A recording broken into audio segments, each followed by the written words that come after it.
Welcome to the Dork Forest. Jackie and her pals will never bore us. Shameless confessions about our obsession will make us laugh and smile. So let's explore the Dork Forest and dork out for a while. Hi, it's Jackie Cation, and you are listening to The Dork Forest. The website's JackieCation.com, dorkforest.com, thedorkforest.com if you like a determiner. Let's do the credits. Patrick Brady's going to fix this audio and video. Vilmos works on JackieCation.com, and Mike Ruekberg sang the song with his wife, Sarah. He composed it, and he will sing his version of the Mexican hat dance at the end of this show. Thank you so much for listening to The Dork Forest. Here's a scoop. I'm doing stand-up online. A lot of Zoom shows will eventually go back on the road. Sign up for my email list. It's easy to get off. It's harder to get on than it is to get off. And no harm, no foul. If ever bored, JackieCation.com, sign up for the email list. You'll find out about my weekly Zoom shows and stand up on the road eventually. You may donate to the show if you would like. I would like. Sure, I would. There's PayPal, Jackie at JackieCation.com, and there is a PayPal button on both DorkForest.com and JackieCation.com. And there's Venmo, if you like Venmo, Jackie-Cation, oddly enough. If you have listened to all of the shows, go to dorkforest.bandcamp.com, I think. The Dork Forest has a Bandcamp page. You can listen to a lot of ones that are free from pre-2009 when I started pre-recording. And then there's live episodes that cost me a couple of bucks, so I charge you a couple of bucks. There's also some stand-up. There's a story album that's very exciting there. And other than that, I have a lot of merch in my garage. Feel free to order if you know anybody who doesn't have any CDs or the DVD. And you can follow me everywhere at Jackie Cation. Let's get into the show. Hi, Jackie Cation. I'm in my living room. No, I'm not. I keep saying it. Still in my garage. Garage with Danielle Koenig. I can't even remember the last time you were on the show. Were you? I've never been on the show. That's why I can't remember. I've never been on the show. Welcome to the 16th year of the Dork Forest, Danielle Koenig. Thank you. Is it really 16 years? Yeah, we have begun. It is September. Holy moly, that's 2006. impressive. It's ridiculous. Jimmy started 3 months before me. I'm not bitter. No. Anyway, Danielle Koenig is a comic, writer, and has a podcast called How to Survive with Danielle and Kristine. Yes. I wonder what it's about. Anyway, go ahead. You don't want to know? You're just going to guess? No, please tell me. Okay, so it's me and Christine Kimmel. We're pals, and she kind of is scared of everything. Like, you know, every kind of natural disaster, any kind of like possible thing you could think of. I'm not. My fears are just way different. Right. Someone running internal. at you with a knife. That's like her fears. Yeah. All of her things are like that. Mine are just more like internal. But so each week we explore how you actually survive something like that. Okay. Like a natural disaster or being cyberstalked or something. And we laugh about it, but we're actually giving you tips on how to survive it. And then we have a guest on, which hopefully you'll be very soon. You were supposed to be, and you were out of town. So right. But we're going to reschedule you. But then we have a guest on, and we talk about how our guest survives something. And it's usually something much more lighthearted, you know, more of the humiliating kind. Like, well, thanks for the warning. Yeah, like bombing on stage or how about falling down in public? Falling down a flight of stairs and still thinking I was indispensable. Yes. Anyway, yeah. And then so we just talk about it and have fun, and it's very silly, and it premieres not this coming Tuesday, but a week from Tuesday. I believe that's that's the same day this will drop. Oh, okay. Oh, fantastic. This will come out the very same day. So Rangers, right after you listen to this, you'll say to yourself, How to Survive with Danielle and Kristine, which is, by the way, podcast How to Survive is the Twitter and Instagram handles. Thank you. So, super fun. We're very excited, and we have lots of fun guests, and everyone has been just terrific so far, and we can't wait. But you're going to debut it, and then, so you have a bunch in the can, obviously. Yeah, we've done 5 at this point, so we'll have 7 by the time we air. That's respectable. That means that you can do it every week for 7 weeks. That's right, and then just get and then give Just up. go, that's enough of that shit. Right. Andy started he didn't start it. His buddy Shlomo started it. And it's called Ethics and Video Games. Andy is the video games Oh. part of that. But he also has ethics. And That sounds really interesting. it's fascinating because Shlomo's Yeah. a philosophy professor. And wow. and they both teach at that tech university, New York Film Academy. Oh yeah, I know that. Yeah, I know that Yeah. place. And they Valley. in the valley. Yeah. And so they were doing every Monday, I think it was, or maybe every Wednesday, and they've gone to 2 a month. They've gone to every other. And I guess it's intense. Shlomo is a philosophy professor, which means that. Oh, And so it's too intense for Andy. He can't take it. well, I take think all it the was. talking? I think Shlomo was like, "This is a lot," Oh, and because he's also doing a lot of editing with it. It's a great story. Let's use, I think, the first 5 minutes of your Dork Forest talking about something else. it's fine. Danielle Koenig, you guys, we've known each other since the dawn of man, Yes. and here we are talking You about. helped me out of the slime, right? It was you. Did I? Yeah, you gave me the hand out of the Was I? primordial slime. The primordial, yes, exactly. I think it was I had a leg first, Yeah. and then I was like, "You should try land," and you were like, "Oh, I know. interesting." I was And a little resistant, but then I was like, yeah, I don't really like being cold, so I'll get out of this water. right, and then all of a sudden you learned to fly, That's right. and you brought me with you. What? That's right. I know. Here's a scoop. Your dorkdom are sitcoms, and they are sitcoms that I don't believe anyone has discussed. These sitcoms. Is that true? Because they're that pretty is true. mainstream sitcoms. They're super mainstream. They're older, and they're it rivals. Yeah, You go ahead. don't have old people on your show. No, I only have old people on my show. I have myself and older. It's one of the prerequisites. No, that's not true. But it was. I think the last sitcom I did was MASH, Yes. and that was with Laura House's partner, who was a Okay. trumpet player for Oingo Boingo. yes, which is And- awesome. Speaking of the olds, that is Yeah. an old band who's still rocking though. You know, I think that's one band I regret that I never got to see. Original lineup. I really, really love them.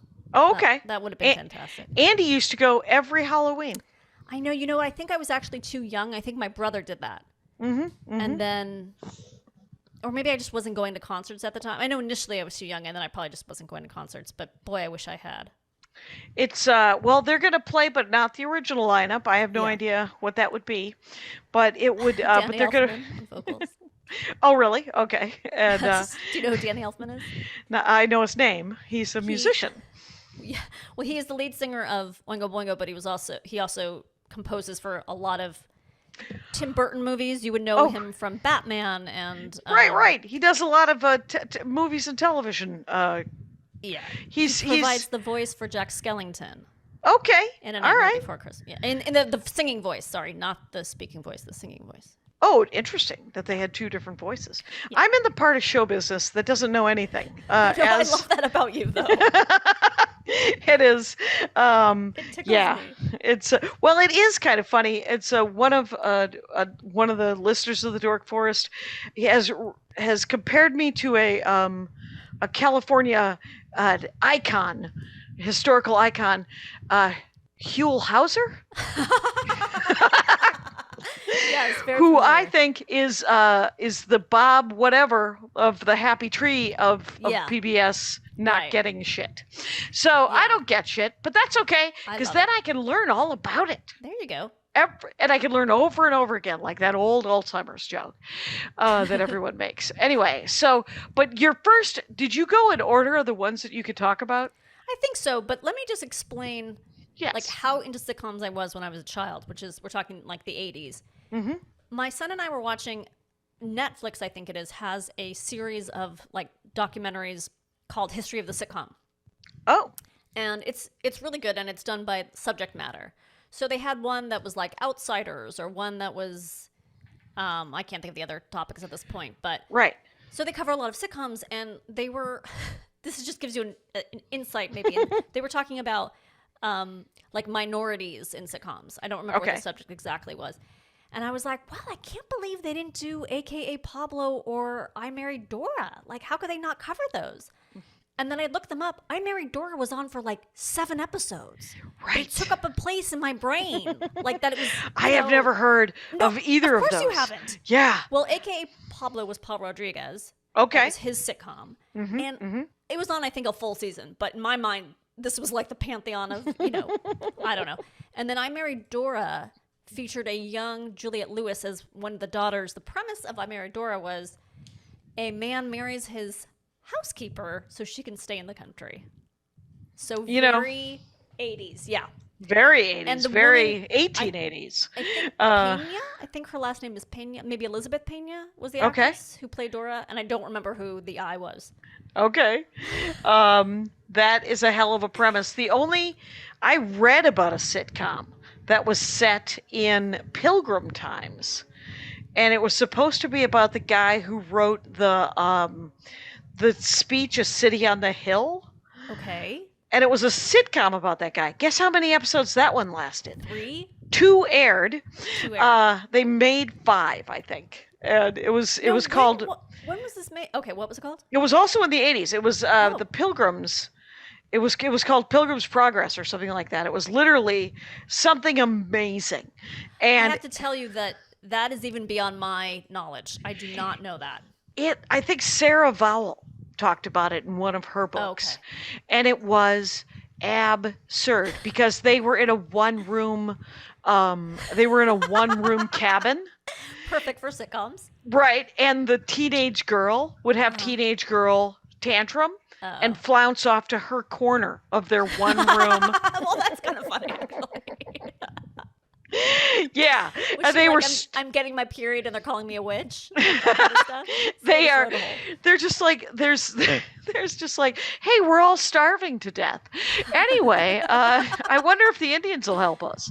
And yeah, Because I it was think like UPN or one of those in the 90s tried to make a historical sitcom that was about like slave times or something like wildly crazy inappropriate. gave it a shot. I mean, Gave it a shot. and And look, they got a show on the air. So right, good for them. right, exactly. Somebody paid their insurance for 1 year. Good for you. Yeah.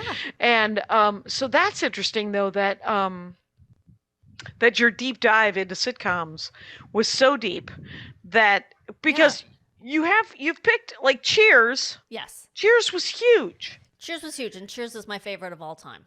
and Cheers is great. Did you like it through all the years, or did you just like the first No, I really 3 did. seasons? No, Okay. I really did. I do not pick Diane or Rebecca. I think they are both brilliant in their own way. And Okay. it saddens me so that, The actress. the Kirstie Alley, who I actually met once when I was a kid, Ooh. is such a nutball because, she was just inspired. She was so freaking funny.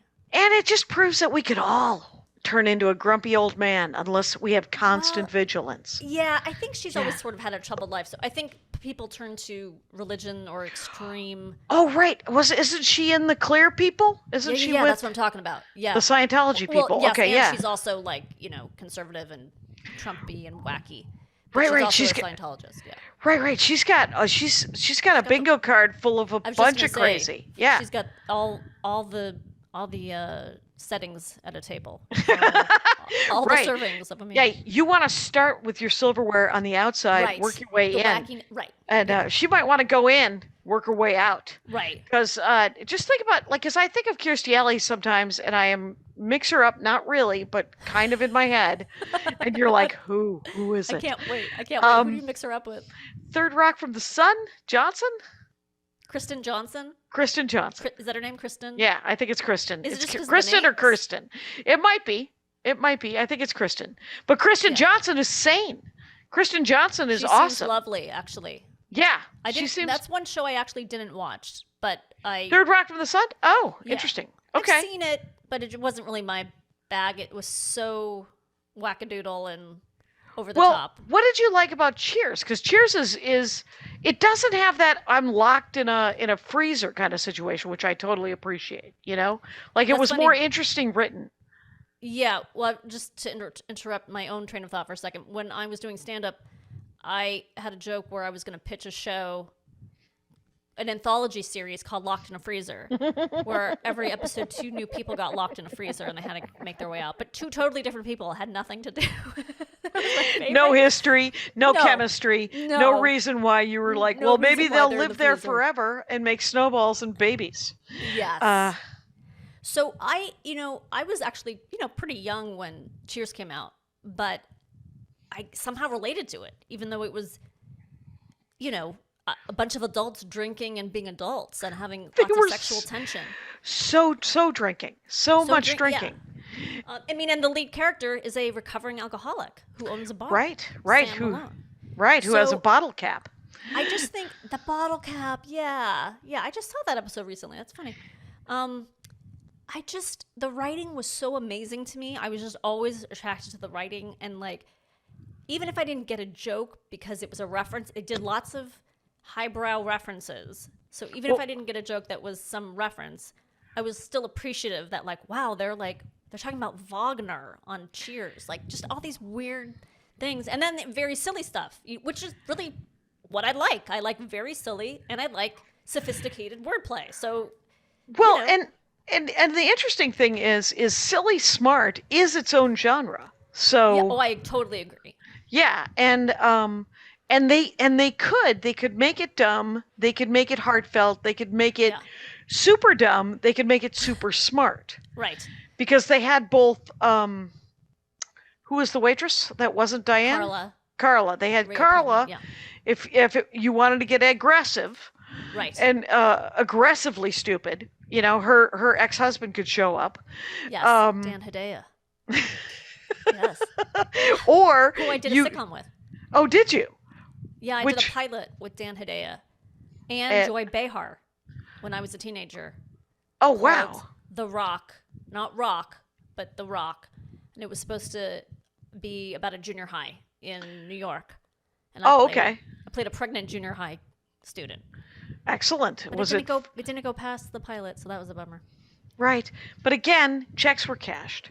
Yeah. And so that's the good news, really. I mean, that I do believe that success in show business is incremental. It's sort of like civilization itself. It can move very, very slowly in some cases. I'm here for that. Holy shit. Talk to me. And but the good news is we both get to do the work anyway. Yeah. And we live indoors. So you know what? Preach. Amen. Preach. Yep. And so, but what the premise of Cheers? Yes. Just to clear it up for anybody who might be under the age of 100 Right. here, what is it? So the premise of Cheers is that Sam Malone, who is a former relief pitcher for the Red Sox, the Boston Red Sox, Right. owns in an alcoholic binge, lost or won the bar in a bet. I think that's the backstory. Okay. And so he owns a bar, but he's a recovering alcoholic, so he never drinks. Right. That does come up occasionally in big ways, but mostly it's just the background. And one day, in the pilot, Diane Chambers, a graduate student, a snooty, white, prissy graduate student, comes in and her fiance dumps her. And she's sort of there, like, drinking her wine spritzer or whatever they did in the 80s.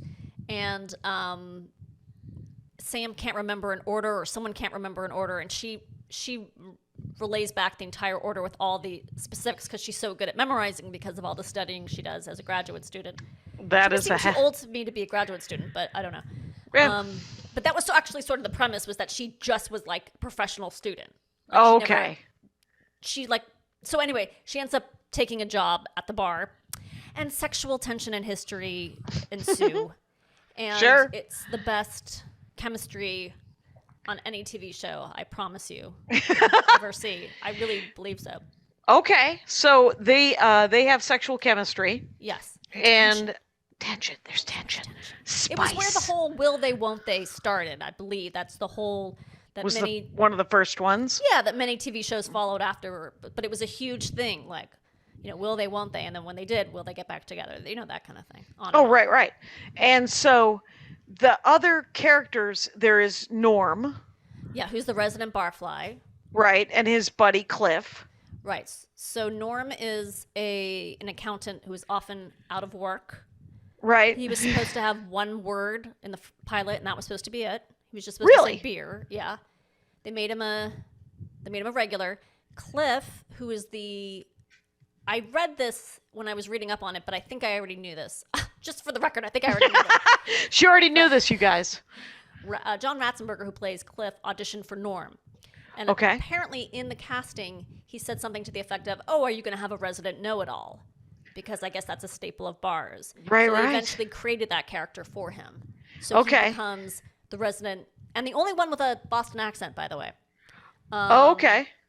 And he's a mailman, but he just, I never was sure if his trivia is correct or incorrect. I think they played it both ways. Oh, really? But I think so. I'm not positive. That'd be funny if you couldn't count on it. Yeah. That's kind of weird. Yeah. You know about the Jeopardy episode, right? Which I reference in my head constantly. No. So there's an episode where Cliff goes on Jeopardy. And I don't remember, I should have looked it up. I don't remember the exact question, but the question is something about, like, what do these three people have in common? Obviously, that's not it, but it's, with these three historical figures or something, what links them? And Cliff's answer is, who are three people who have never been in my living room? Which is correct. Sure. So there's a big controversy because he did answer it correct, and they end up giving him something as a consolation prize. But I have gone on to write on lots of game shows. Right. So whenever I see something that's not, as we say, pinned, meaning there could be more than one answer, Okay. I say it's like a Cliff Clavin, like who are these people who have never been in my living room? Right, So- right. So that's my grade. That is, but that's fascinating because I don't remember that episode with Cliff. I remember him actuallying everything. He Yes. would just be like, just correcting and coming up with a fun fact about different things. And then everyone sighs and rolls their eyes because they're Right, so right, annoying. right. Yeah. And then Frasier came in. Right. So Frasier comes in. Is Carla there when Diane starts, by the So way? Carla was there the entire time. Okay. Sam was there the entire time. It started with Coach as the Oh, assistant Coach! bartender. Coach was Ted Danson, was Sam Malone's coach in baseball, and he's like a little senile. The implication is he's been hit in the head too many times Right, right. with a ball, and But so he's so funny. he was so sweet and so wonderful and so funny, and it was He like, reminds me of Eddie at the Improv. oh, I don't know Eddie at the Improv. He's a bartender at the Oh, yeah, All right. yeah, I remember Eddie. Okay, yeah. Yeah. So Has Eddie been hit in the head too many times? no, except for Eddie. Eddie has a more of a grumpy angle, but he looks just like him because everybody eventually kind of looks like Coach. That's true. As you get older. Anyway. So he died in between like season 3 and 4 or something. So they bring on Woody Harrelson. That was Woody Harrelson's first break. He plays Woody, who's also, what's the thing that's so impressive to me about the show? Well, one of the things is that it's like, oh, he's the dumb character. Yeah. But like, up until then, I feel like every dumb character was the same on TV. But both Coach and Woody were so like unique in their dumbness. Like they weren't just airheads. They were like sweet and interesting and layered, and weren't just like, oh, this guy's dumb. Like that doesn't sum up his whole thing. Right, right. It's sort of like more of it's Gomer Pyle with another layer. Right. Right? If So you can imagine. right. And Gomer Pyle occasionally would have, there'd be wisdom. There would be old Yeah. country, sort of like the guy on 30 Rock, the blonde guy. Yeah. Breyer. And sure. And that actor. And but yeah, so Woody so I think that Carla had a crush on Sam. It does come out a couple of times. Like she'll say, like, "Did you ever think about us?" Mm-hmm. Or something, and he said something very sweet, like, "Of course I have, but it would just ruin our friendship or something." Because he's this like womanizer stud who probably would not be with Carla, who's eternally pregnant and eternally single and eternally raising 1 million kids and is very gruff. Right. So, yeah. So now I kind of want to watch those first episodes of. So when does Frasier get introduced? I think Frasier is like maybe Well, if I think Diane was on for 4 seasons, so I guess it was the 3rd season. Okay. Kelsey Grammer's line used to be like, I was supposed to be on for 6 weeks, and I ended up being on for 6 years. And Okay. that was before the spin-off Frasier. Yeah. So Frasier comes in and eventually becomes, I think he's Diane's love interest. To sort of after she and Sam have broken up. So Frasier comes in, he's equally snobby, equally erudite. He was hysterical. He was wonderful. Yeah. And then Lilith comes on, and Lilith and Frasier become a couple, and so it's the whole thing. But the great thing about the show is just like it's all these, without anyone being of color, it's all these different people of different social status. They do it. They do sort of a very white Boston social strata thing instead of any sort of racial or sexual thing. It's all just sort of education levels rather. Yes. Yeah. And they'll have like a famous person, like what's his name? He was the Speaker of the House, Tipper. Tipper Gore? No, not Tipper Gore. That's Al Gore's wife. No. Oh, right. Tip O'Neill. Tip O'Neill. Okay. Like he's on an episode. Like he just comes in and he's playing himself as Tip O'Neill, and they're all like, they just go crazy because it's a famous person. So right. Or maybe they didn't go crazy, but it's just fun to see the different juxtapositions and stuff. Yeah. So what are your favorite episodes? I like because the episode where Diane and Sam first kiss is, I mean, it really got me as a kid, and it still gets me. It is fabulous. And I have to say, probably the longest lasting effect the show had on me was that I mistakenly thought that I was Diane Chambers and that I was going to find a Sam Malone. And I think I kept sort of like dating or being attracted to people who were like, sure, on the surface they're dumb and womanizers, but deep down they're sweet and wonderful. Isn't that what I'm gonna marry? Right. It was. Yeah. It turns out you hit bottom pretty quick with those gentlemen. Yes. But then another fantastic episode is Kirstie Alley character comes on, and she's very Rebecca. She comes on and she's like this high-powered businesswoman because the bar has been sold to a corporation. Right. But as the show went on, the character devolved or evolved, depending on how you're looking at it, into like an insecure mess.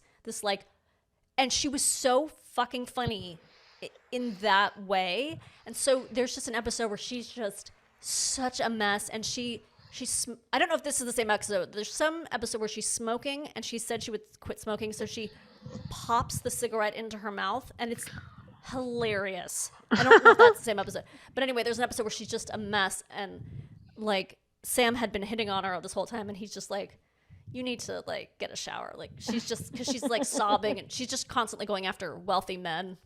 Right. She wants to. Right, because she wants to get out of this. She's been punished, I think, by giving the management of this bar, right? Bar with these tacky people, yeah. Yes, and so she's constantly trying to get out of it, and she's like, "No, this is a fancy event that I'm going to," and this guy owns his own plane, or exactly some of that, right? Yeah, there were a couple of those, yeah. That's awesome. She was so funny. God, and there's an episode where.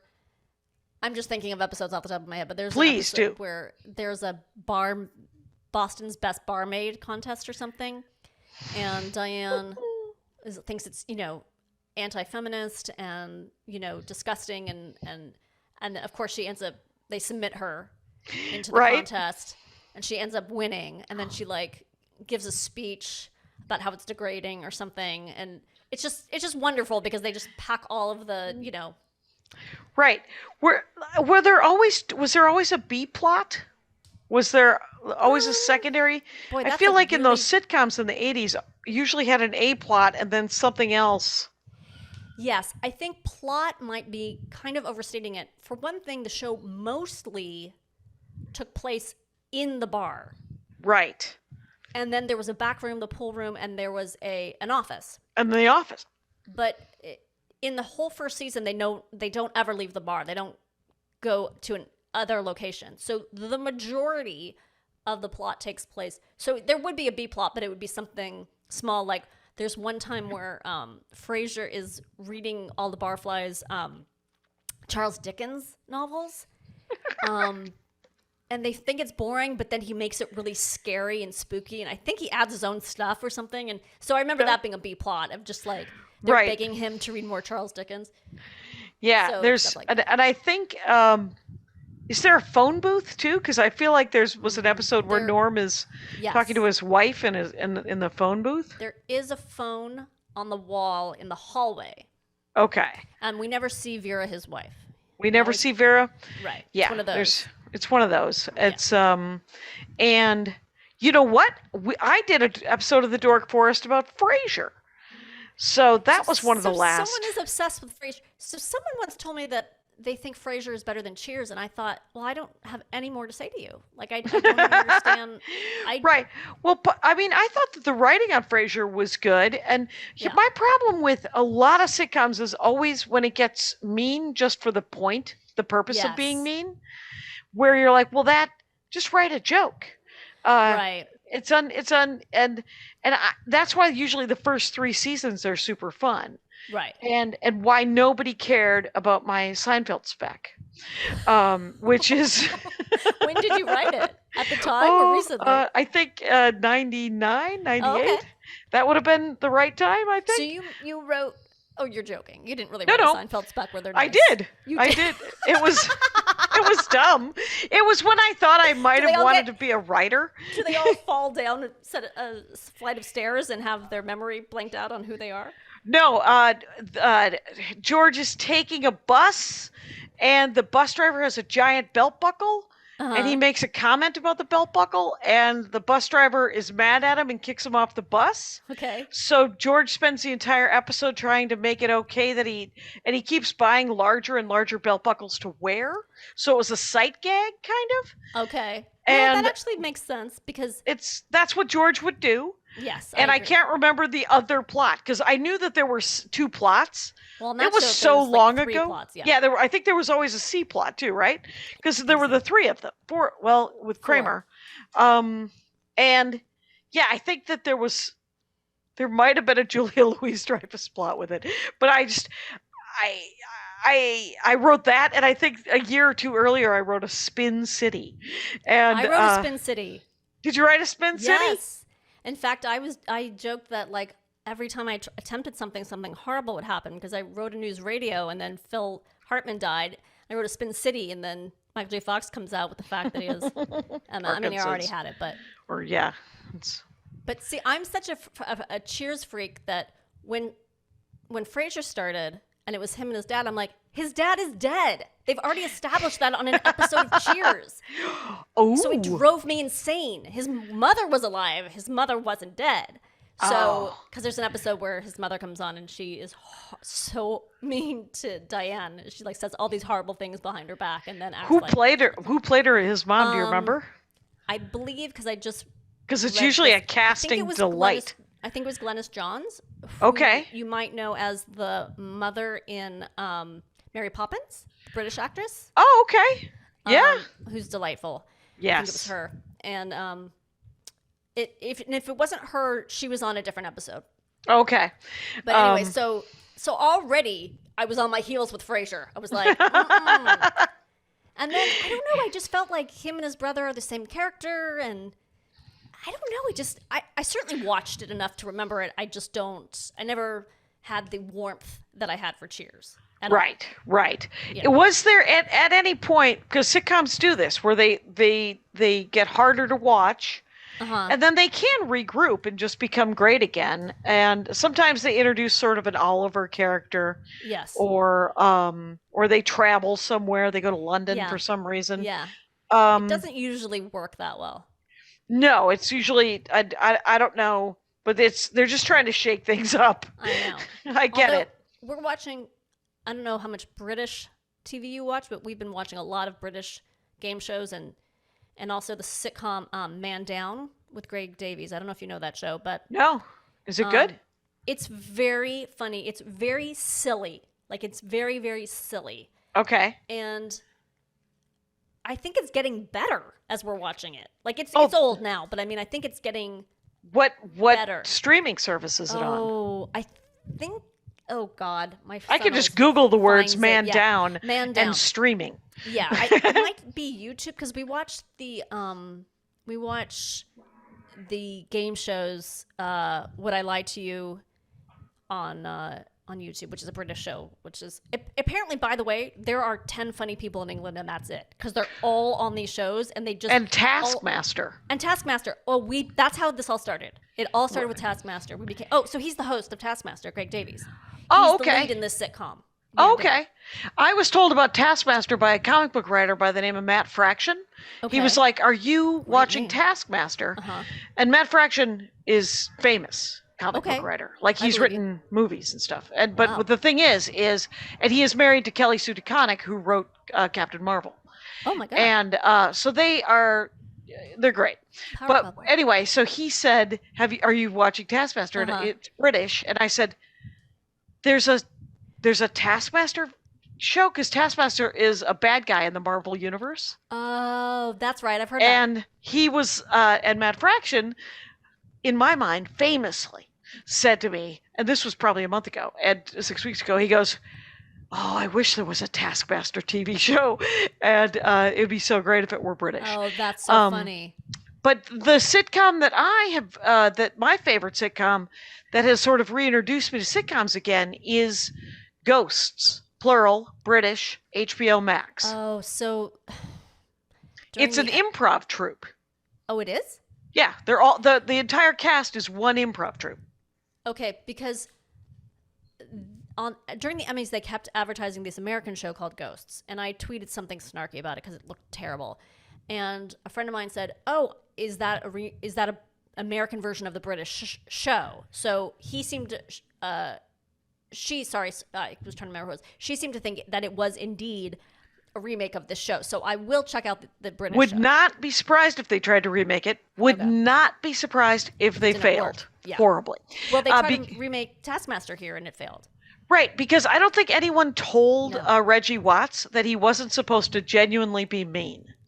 Oh, I never saw it. I can't bring myself to watch it. Well, is he he's genuinely mean. Yeah, I think he's genuinely ball busting so hard that it gets mean, and you're like, no, that guy's not serious. No, and at all. yeah, and also it's the humor. I mean, not to sound like a dumb American, but the humor is so British that they can just say things and they all laugh. Like, it's not harsh. Right, it all comes out very funny. Yeah, right. And they swear and they say the most like vulgar things in the most passive way, and the audience does an ooh every time they say a bad word. Right, which right. I love. It's just so. It's just They're so just like, normal. Yeah. And Ghosts. It's specifically the kind of sitcom that gets better. Like, the that's third episode is Okay. when I fell in love with it. Okay, because see, I tend to give up. Like, we try to when I say we, my son and I try to watch What We Do in the Shadows. Oh, I tried to watch that too. It didn't take. Yes, it didn't take, and I love. I feel bad because those people are really funny and people Yes. love it so. And I couldn't understand. I'm like, maybe I need to give it another try because it seems like it should be up my alley. It should be right up all of our alleys because Yes. it's silly and smart and weird. But So- maybe it takes 6 episodes. Maybe. So the woman in that is in another hilarious British sitcom I have to tell you about called Staff Lets Flats. How do you spell that? Staff is like STATH, Okay. and he lets flats, meaning he Rents leases apartments. Apartments, right. And Okay. it is, there's only 2 seasons, of course, because it's British, and there's only like 5 episodes a season or something. But it's so fucking funny. And her brother created it, and they play brother and sister on the show. Oh, that's awesome. And it's freaking amazing. It's so funny. And so I will have to Google Staff Lets That's Flats. Yeah, 'cause I and don't the remember what word it's on. streaming as well. Ghost is on HBO Max, and it's about okay. a couple who inherits a mansion out in the English countryside. Yes. And there are ghosts that have been there since Neanderthal times. So there's Okay, it's the same like show then. It's 6 ghosts, and the Neanderthal is hilarious. The member of parliament from the 80s without his pants is hilarious. The Boy Scout troop leader with an arrow through his neck is hilarious. The lady of the house is hilarious. I mean, there's a Regency poet. These things are awesome. Yeah. So yeah, it's the same show. That's exactly what the Yeah, same show is. and All right. it is smart and funny and silly and heartfelt. And in the basement, it's full of ghosts who were all died and buried in an unmarked grave from a plague. Okay. So they just pop up every once in a while. They have to go to the basement occasionally.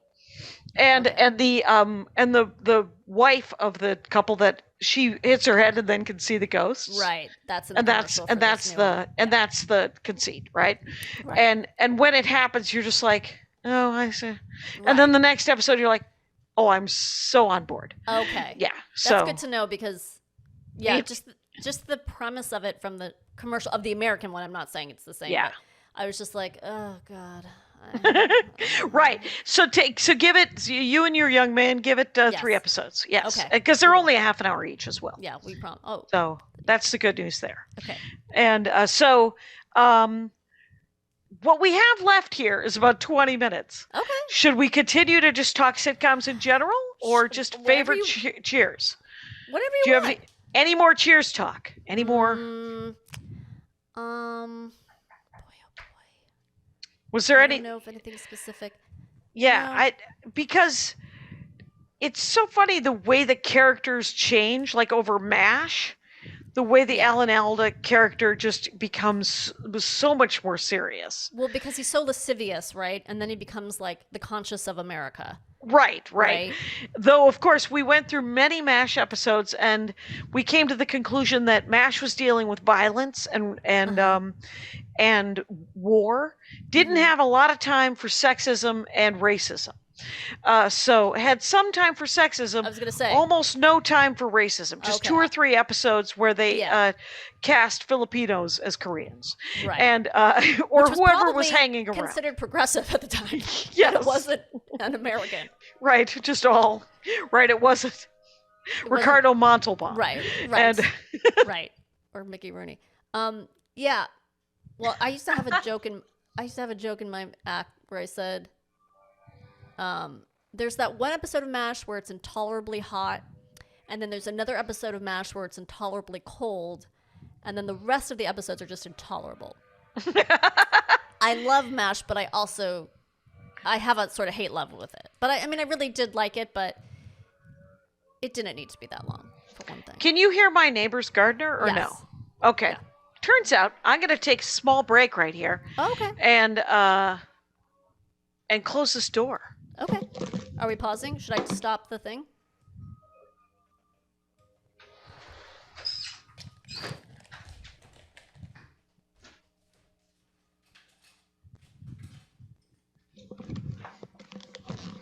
Well, it's better. Let's just say that.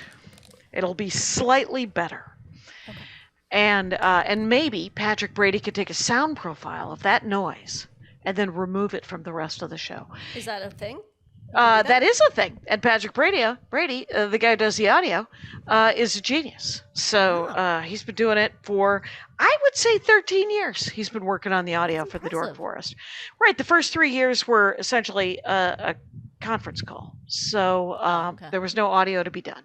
Right. And then Patrick Brady heard an episode when I first started pre-recording, and he said, "Hey, I'm a fan. This sounds horrible. Can I help?" And I said, "I don't have any money." And then later, I got some money. So there is some money in exchange of, even though he's married now, I assume every January he's just going to go, "We're going to have kids. I have a real job. I make a lot of money. Why am I still doing this?"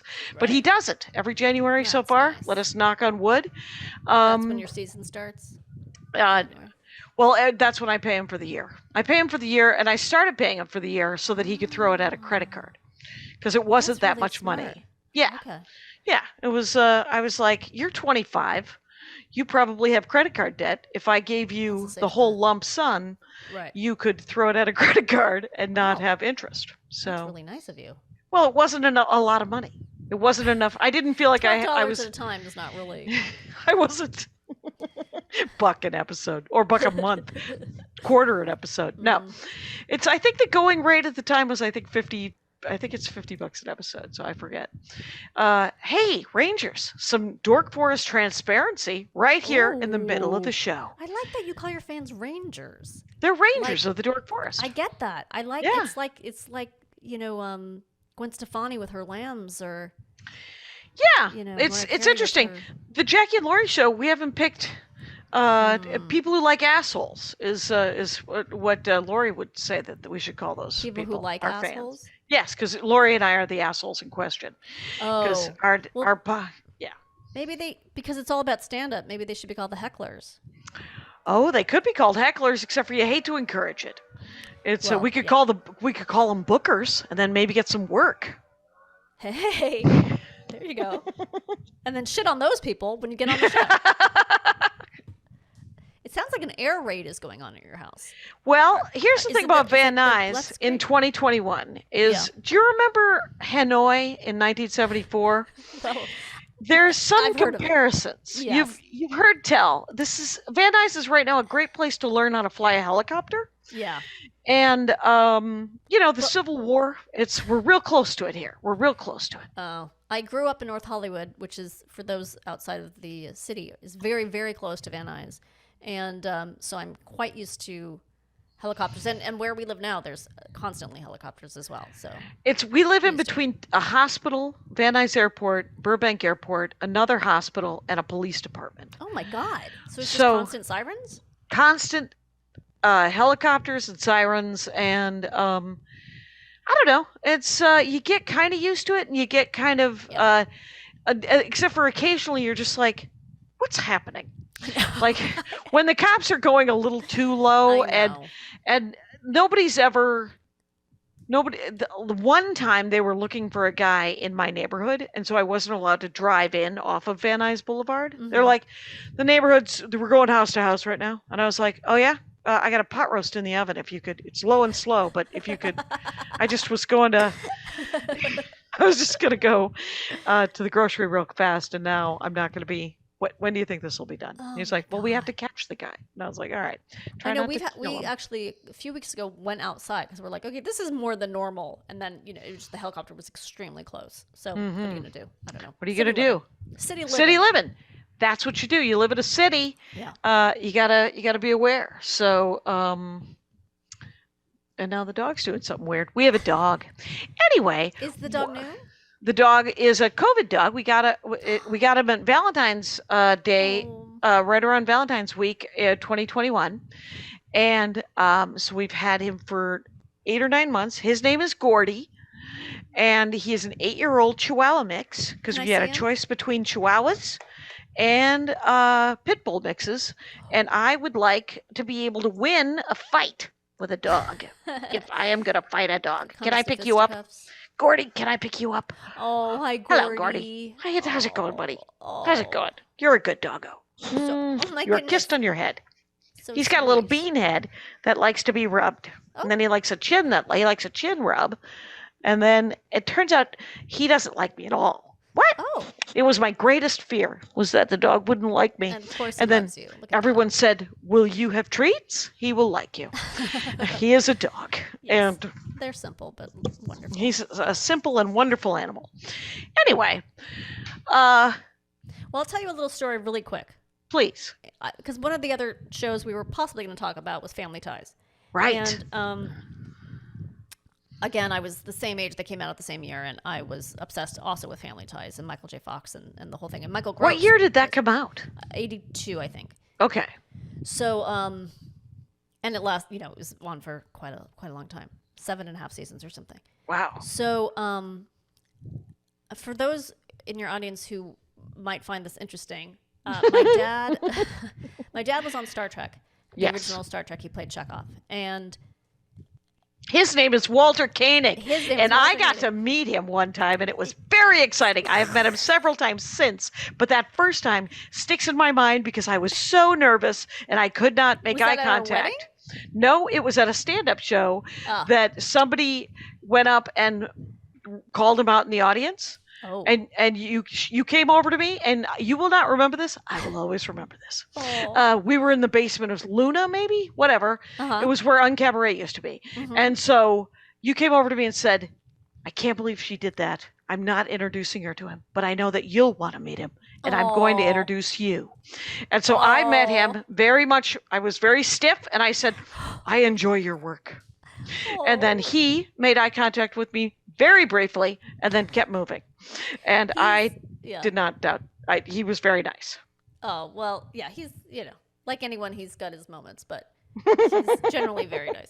He is your father. So all of that just to say that I ended up, and it actually wasn't because of him, believe it or not, but I ended up being an intern on Voyager. Oh, okay. It actually had nothing to do with my dad. It was a totally separate thing. But I just felt like, I felt like I should make a disclaimer of that. I don't know. Basically, the only nepotism I've ever received was that my dad got me a job working in a comic book store on Ventura Boulevard. That was literally the sum total. That was him using his power. And he had to, because I didn't know anything about comic books. I would just sit there reading the Far Side cartoon, and then people would ask me, "Where's such and such?" And I would just point. Right. I didn't know anything. Right. Good luck. It might be over there. I know. Yeah. And now it's my son's. That's what he wants his first job to be. He wants to work in a comic book store. Oh, but cool. He'll actually know stuff. So I was working on Voyager, and it's like a writer's intern, I guess. Okay. And yeah, I get that's what I was. And it was at Paramount, and one day I found this Dun, dun, dun. on the desk. Is it backwards? Because I'm No, I can see it. So and let me tell you something. Cup, yes. Mug. I sense that there might have been some crime. There was 100% crime. I've never. I mean, as a kid, Danielle Koenig is not a crime person. Yes. I once stole a pack of gum in a supermarket when I was a kid just to see if I could do it. But this was like, I was like, I know. And this is how people justify crime, I guess. Yes. But I was like, I know that I will appreciate this more than anyone else will ever appreciate this. It was just sitting there, like left over. Rocket Raccoon, Danielle Koenig. But what if I want it more than someone else?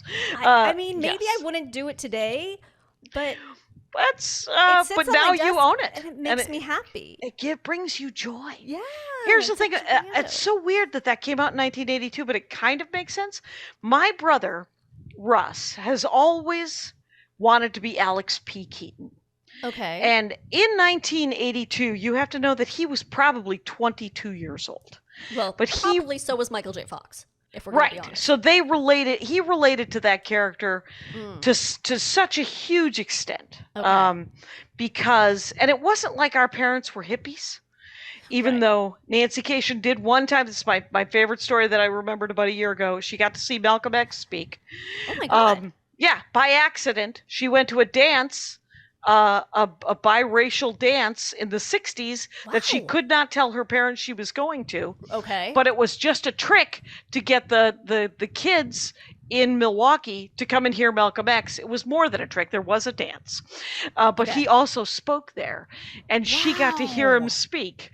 And she said it was amazing. And then there was a dance that she really enjoyed. Just a few months ago, I read not his autobiography, but a biography of him. Oh, that's neat. I realized I really didn't know anything about him. Right. Before I saw the movie, which I still will see. I've never seen it. Just the Denzel? Yeah, and I've heard it's wonderful. I just kind of wanted to get like a Did you ever read the Alex or the Haley autobiography? That's what I'm saying. I have not. I actually have not. But they talk about it in this book, and they actually talk about sometimes where they got things wrong. Oh, okay. Maybe he wanted it presented a certain way, and it kind of wasn't. But he did a lot of traveling and going to other cities, so that's probably what that was. A lot of he went to Milwaukee. Nation. Yeah, Nation of Islam, and I read that book in college, and then I saw the movie, and I of course liked the book better. Right. But Denzel Washington, very handsome, always so, and but I liked my favorite part of the Malcolm X. Malcolm X also very Oh handsome. my God. One of the craziest stories in the autobiography by Alex Haley is that he was once a busboy with Red Fox. They both worked at the same restaurant. Okay, And that Red is not in this Fox book. That's was called Red Fox. right. And Malcolm was called Malcolm Red. X was also nicknamed Red. Yeah. And they had to figure out what to call him. They might have called him Little Red. I forget what it was, but it was in the autobiography what they called it. That's so fun. I don't think that's. I mean, the fact that they called him Red is definitely in the book. He had red hair, and sort of like a lighter complexion. Right. It was. Which sort of goes into the whole psychology. Yeah, it was described in a small part of a chapter that explained to Whitey Magoo's what different skin shades are within the Black community, Right. And it was fascinating because every time there's some huge reveal, when I realized that the fishbowl of white, supremacy that I was raised in with institutionalized racism. Right. It's always fun to get a new fun fact to go, oh shit, humanity. So okay. What did your mom say about? She said it was great and that she really liked the dance. Oh. There wasn't enough. There wasn't enough about Malcolm X, quite honestly. She also had a very 1960s and 70s liberal attitude towards racism. That remember. And this was one of they were trying. We were all told in the 70s that everybody old was racist and they would eventually die off, and then there would be no more racism. Right. Little did we realize that there were guys at bat just warming up donuts, just 35-year-olds waiting for their chance to be fuckwits, and but what we were sold at Sesame Street was that the definition of racism was judging someone by their color. Right. As opposed to the institutionalized racism of things not being available and just judgments and, thinking that someone might not have ambition because they were a Black man. Yes. And I think we're getting... We've taken a step closer. I think so. I mean, I think we're getting a step to at least Whitey Magoo's like us comprehending it. I've been reading a lot. Yeah, I've been reading a lot of those kind of books too, which is like, this is what they fucking did. I read an idiot. I read the idiot version of a book called Stamped, and when I say idiot version, it's just written for 5th graders. Oh, I read Stamped. Stamped for kids? Or Stamped for adults? I've seen that there's a kids one. I started with Stamped for kids because my friend teaches 5th grade, and she's teaching that book. And I was like, let's start at the beginning. Yeah. I will read the teenager one next, and then I will read the adult one, and then maybe I might read Cast. Read it in like French then after that. And then I'll read it in French, and then I'll read it as the audiobook. Yeah. Anyway, but it was... it's just essentially, I just need to be reminded that we're all just a stalk of meat with a brain on top and different sausage casings. Right. So, but Family Ties had the hippie parents. Yeah, the whole premise of Family Ties, for those of you again who don't know, is it was in the Reagan era. Reagan was president, and the whole premise was hippie parents raising modern teenagers who don't correlate with their values. So Alex P. Keaton is a capitalist, and a young Republican, he's in the Young Republicans Club, and he only got away with it because he's Michael J. Fox, who's just charm personified. Charm personified. And Mallory, who's Justine Bateman, is an airhead, but again, done really well. Like you kind of like her, even though she's kind of shallow and an airhead. And then it's all about the mall. It was very much it was very 80s, very 80s. And then Tina Yothers, who's the youngest Jennifer, is just kind of a tomboy at first, and then what does she turn into? I forget. She became. You mean in real life? She became a rock star. I don't know that either. What did her character turn into, and then what is that young woman doing now? She was sort of more she was sort of the combination. She was like smart but not obsessed with money the way Alex was, and into fashion and boys but not dumb like Mallory. So she was sort of, and then they have then they had their own little Oliver, which was they had Andrew. Oh right, and then they had the boyfriend of Mallory, Nick. Yeah, really bad character. like kind of just an ant in the fly in the Chardonnay of. Right. I remember how handsome he Characters. was. That's what there was a time when Did you I think he was really liked there was a time when I really liked that scruffy like like a hacky curly sack mullet? dude. Yeah, That's I your liked a thing? curly mullet. Mullet. There was a it was a curly mullet. Yeah, a lot of and muscle tees, as we called them. Oh, did you- Sleeveless t-shirts. Sure. The Yeah. sleeveless t-shirt guy where sometimes I always wondered why it was cut out so like you were going to get a lot of side I boob. hate that. When I see that on men, I fucking hate that. First of all, I don't want to see a man in a tank top regardless, but I really don't want to see nipples. I don't want to see bones. What about no shirt? Just go I'd no probably rather shirt. see that than Yeah. the tank top. Yeah. All right. Yeah, I think so. Note to self, you guys. Hey, by the way, I am talking with Danielle Koenig, who has a podcast that just came out Yes. this very day, and it's Yes. called Podcast How to Survive. Well, the show is called Yeah. Right, but that's the handle. The handle is Podcast How to Survive. Yes. The name of the podcast is? How to Survive with Danielle and Kristine. And Kristine is my friend Kristine Kimmel, Yep. who And you have guests. is also a writer. And we have lots of guests. Yes. And that'll be super fun. Yeah. And that is awesome. So I would say this is that I liked Family Ties a lot just because of its heart, Yes. and that it really did sort of touch on the politics of the day Yes. and try to get to some humanity Yeah. behind it. Yeah. By the end of it, I stopped watching it. I stopped watching almost everything. Okay. The 80s were a little blurry for me. I was mostly drinking and Okay. trying to get laid.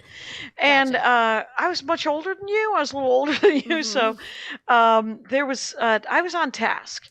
So the 80s, as I like to call it. Very, I don't know if you guys remember how much of a romantic I was in the 80s. Aw. I was on task. You were. That is you not were just romantic at counting all. Numbers. I You was, just yeah, I was count- just notching yeah. just notching doing the shots and trying to get some work done. Anyway, Is that what we're calling it? Getting some work done. but the weird thing is I forget how how Alex P. Keaton's character ends up at the end of it, That's because a he's really in good question. college, right? Yeah, he goes to college. He goes to Leland College.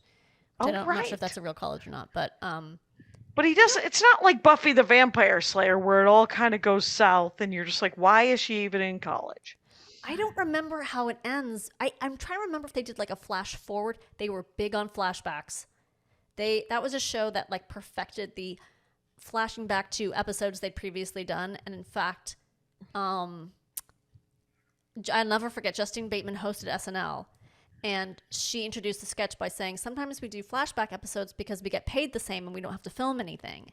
And then they did this hilarious sketch where they just kept flashing back within flashbacks. But they were doing Family Ties, and Victoria Jackson was Jennifer. And God, she was herself, and I'm sure Dana Carvey was Michael J. Fox, and he was it's a really good sketch. It's a really funny sketch. They just flashback with him. What band is Victoria Jackson in? No. What?